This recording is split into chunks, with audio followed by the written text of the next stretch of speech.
Hello everyone. This is Alex Sanders. I'm here with my brother Robin, and I'm doing an interview with him today.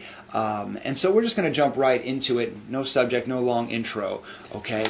So, Robin, what do you think would have been different if our parents didn't get divorced when we were young? You were about, I want to say, 8 or 9 years old at the time. What do you think would have been different for us growing up? Nothing at all. I don't think it would have made a difference. The problem with it didn't make a difference at all because our father really wasn't meant to be like a family man. He never really like gave us any strict guidelines or whatever. I mean, maybe he would say something like, "Oh, I don't want any porn in the house." Maybe, but that's really all he would say. But I don't think he would, because he's into that stuff too. He's into R-rated movies. He was into hip-hop music somewhat in the early 90s. So I don't think that would have made a difference. And with our mother, she was always kind of really laid back when it came to that sort of thing. So I don't think it would have made any difference at all. You don't think there would have been any difference in terms of what we would have been sent, what would have been prohibited for us to watch? Because there did come a point where you and I know we were listening to music and watching things on TV that at the time I knew that other kids weren't allowed to watch. Right. You think there would have been no difference if we had someone else? No difference at all because, not to get too personal, but when they did get divorced, Grandma became more involved. And Grandma she was a little bit more uptight about that stuff. So if anything, if she never came into the picture, we probably would have been able to do whatever we wanted.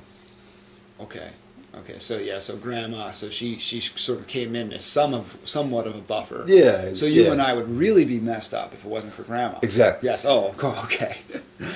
So talk about some of the rap music you listened to early on. Looking back, what are some things you heard that you feel like, wow, should I have been listening to this? Well, it's weird because a lot of white kids in the early 90s, we grew up idolizing Michael Jordan, and we got into basketball. And when you start playing basketball, the soundtrack to basketball is hip-hop music.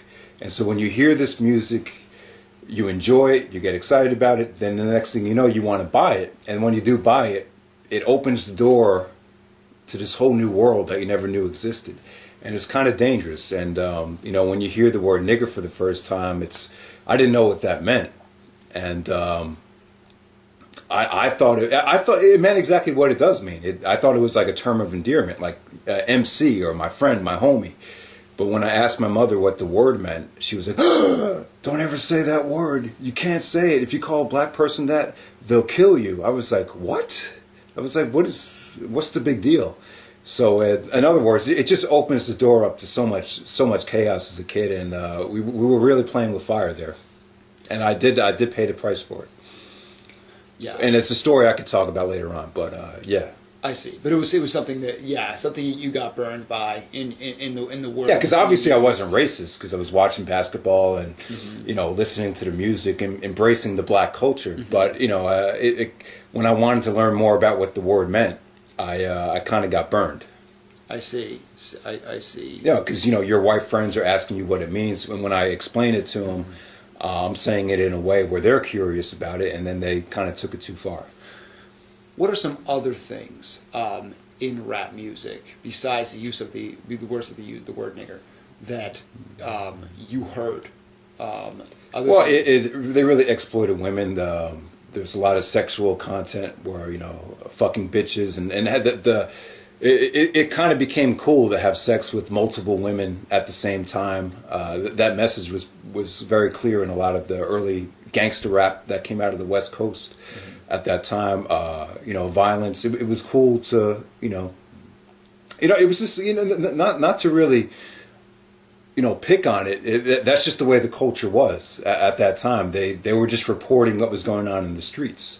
That was their lives. That was reality. That you had to have a gun for protection. And, maybe some of the rappers took it too far with the machismo,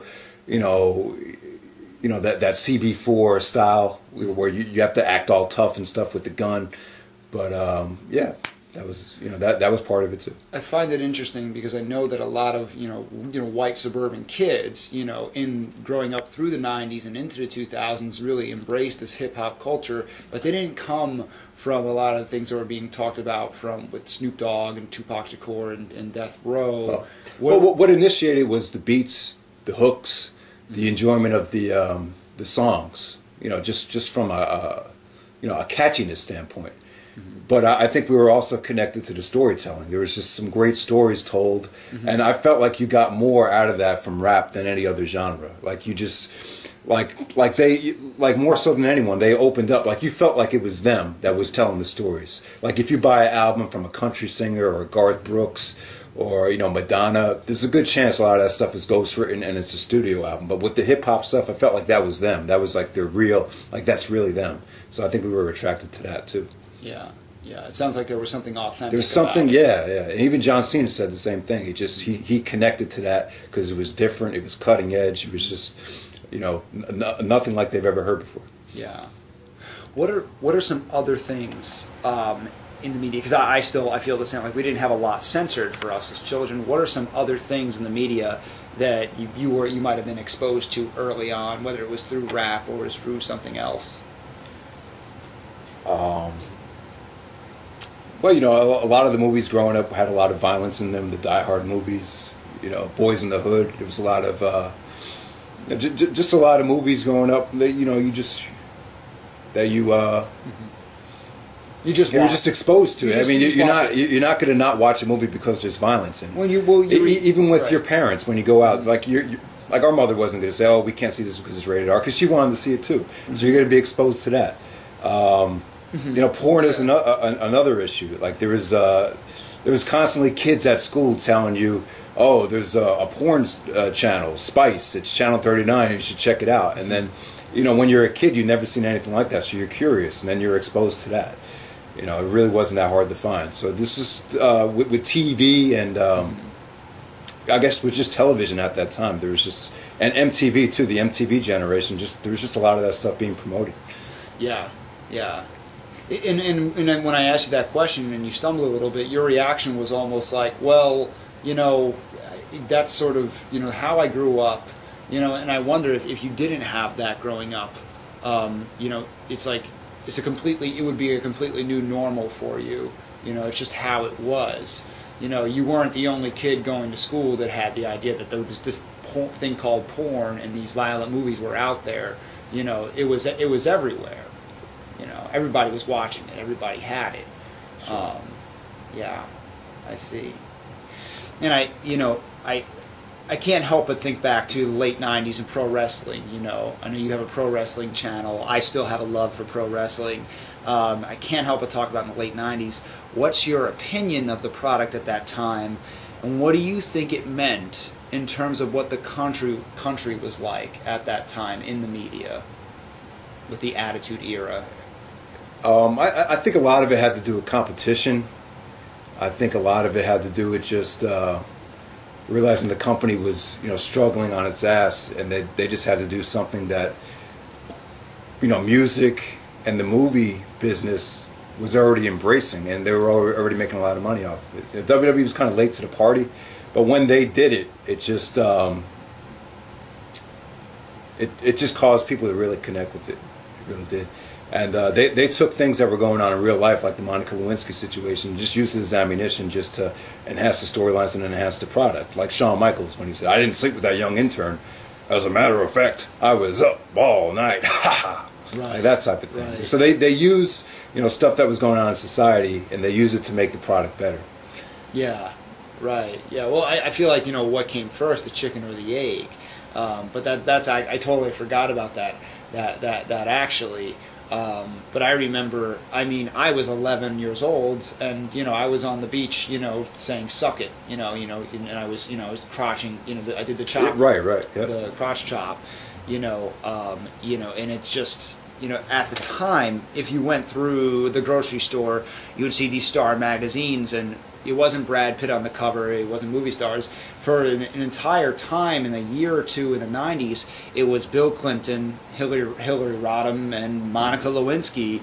And so, I mean, what's your opinion? What's your perspective of that affair that Clinton had with the intern, and how that influenced things? Well, it's like when the most powerful person in the country is, you know, embracing sex like that. It kind of makes it cool, you know, because you kind of look at Clinton like he's a rock star.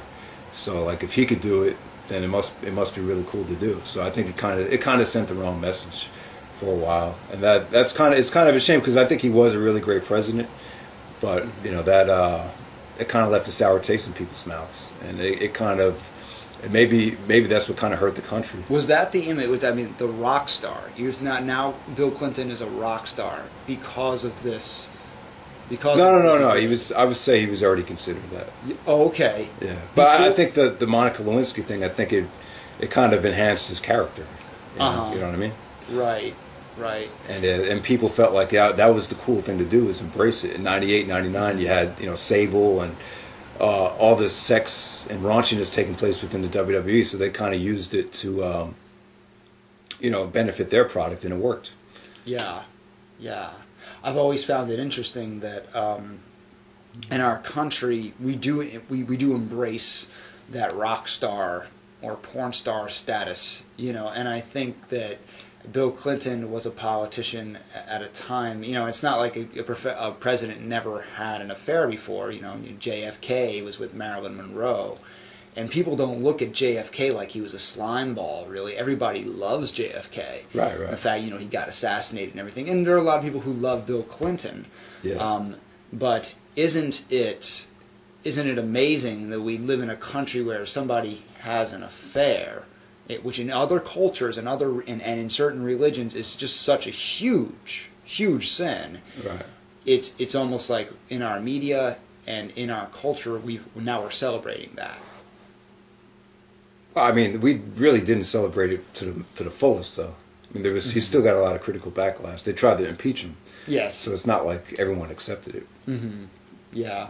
That's true. That's a good point. But I think the problem with our society is, it's not really a problem, but we have so many, you know, races and different religions that, you know, you get so many mixed opinions that it's just, you know, some people are just going to embrace it.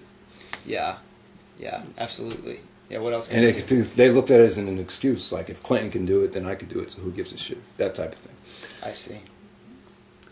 So now that we are young adults, how do you think things would have been different if we were not as exposed to, you know, sex and violence and those sorts of things as early on?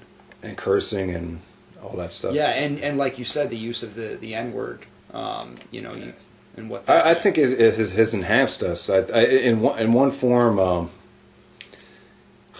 I don't know, if you're like some type of nerdy guy and like all you care about is your work and just doing the right thing, you know, maybe that for that type of person, you know, it would have helped, but overall, I think it's given us, you know, kind of different perspectives on things, and I think overall it's helped us, you know, be a little bit more multidimensional. That's how I really feel. You know, multidimensional in what ways? Yeah, personality-wise, it's like you know, when we talk to people, we could kind of, like, I think Stephen A. Smith is a great example of this. He kind of, you know, switches it up, will act a certain way for a certain topic, and when you're exposed to a whole bunch of different, you know, things in our society, it kind of gives you that extra edge in your personality. Mm-hmm. You know, you just don't have that one track, you know, one dimension to you, where it becomes boring. It kind of, after seeing all the bullshit and seeing all the problems, seeing all the drama, you could kind of take a step back and kind of adjust to who you're talking to. Mm-hmm. And that could be a good thing, because people don't become bored by you. Mm-hmm. Yeah. One of the criticisms of our generation of Americans is that we're the first generation that's afraid to live our lives. More and more people are living with their parents till a later age. More and more people are getting married later, and some of it has to do with having to pay back student loans, Right. with college being as expensive as it is, the economy being as poor as it is. And I know I'm reaching for a question here, I think, but I think what I'm trying to get at, the reason that I thought of this was because you said it gives us a different dimension. Growing up on those things, it gives us a different dimension. Right. Well, I think it comes back to distraction. I think if you're the type of person that, you're taking all that time to pay back those loans, maybe you're not putting the money in the right places, and you're spending it too much on DVDs or entertainment or drugs or whatever. Maybe there's just too many distractions in society, and that's why people aren't progressing like they used to. That could have a lot to do with it. I think. I see. Interesting. Very interesting. What else would you like to say in regards to that topic, or anything else we've talked about so far?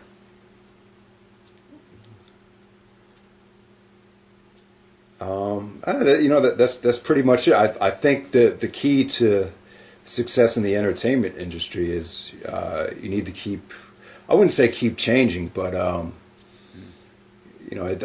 always say the word oversaturation. I mean, I think you always need to change things up to keep things fresh and interesting. And if that means, taking the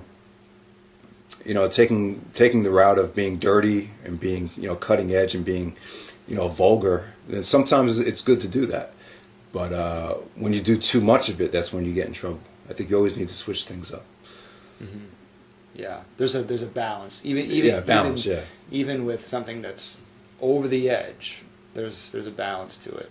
There's got to be some kind of a balance to it. Yeah, because the Attitude Era to me wasn't great in terms of wrestling. I think for some people, when they wanted to just watch wrestling, I think eventually it turned people off. That it just became about the ratings and the storylines and the shock value. Eventually, it became too much of that stuff. And I didn't really get back into wrestling until I saw the talent come in, and they started to get away from that. So I wouldn't say to be cutting edge and to be over the top is the answer to everything. It did bring in the mainstream fans, and it brought in a whole new demographic, but it's not something that you could always do and get away with. Yeah. Very cool. Very cool. Well, that's going to be the end for today. First video that I'm doing, and Robin, I thank you for the time. If anybody would like to put any comments below, if they'd like to hear more, or if they would like to say a little more and give their opinion on anything that we talked about, please do so. And thank you for listening.